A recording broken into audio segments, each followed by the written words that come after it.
আজ তোমাদের সঙ্গে শেয়ার করব পেঁপের চাটনি। তো এরকম সহজ পদ্ধতিতে তোমরাও বাড়িতে করে খেতে পারবে দারুণ স্বাদের পেঁপের চাটনি। তো চলো ভিডিওটি শুরু করা যাক। আর বলছি, তোমরা যদি ইউটিউব থেকে দেখে থাকো তাহলে চ্যানেলটি সাবস্ক্রাইব করে বেল আইকনটি প্রেস করে রাখবে। আর এই ফেসবুক থেকে দেখে থাকলে পেজটিকে ফলো করে নেবে। পেঁপেটি দুই অর্ধেক করে বীজগুলো ছাড়িয়ে নিলাম। পেঁপেটা দু অর্ধেক করে ছুলে ভালো করে ধুয়ে নিচ্ছি।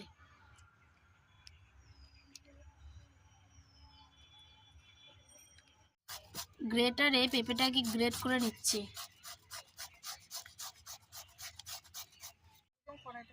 কড়াইটা বসিয়ে নিয়েছি, এবার কড়াইতে পরিমাণ মতন তেল দিয়ে নেব।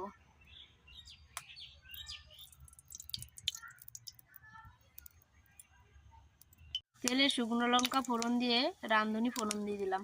এবারে গ্রেট করা পেঁপেগুলো দিয়ে দেব।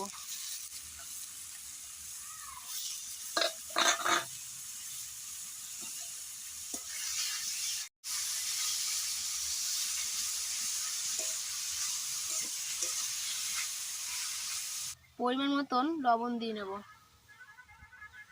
হলুদ দেব না, কারণ আমাদের হলুদের কোনো কালারের দরকার নেই, এটা পেঁপের চাটনি তো সাদাই হবে।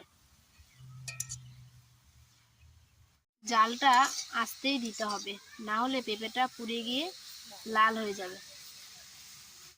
অল্প পরিমাণে জল দিয়ে দেব। পেঁপেটা সেদ্ধ হয়ে গেছে, এবার কাজু আর কিশমিশ দিয়ে দেব।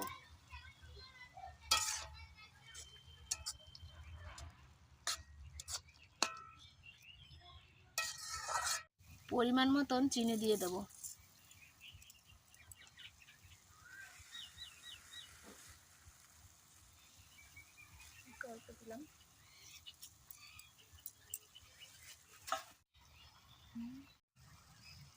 লেবুর রস দিয়ে দেব।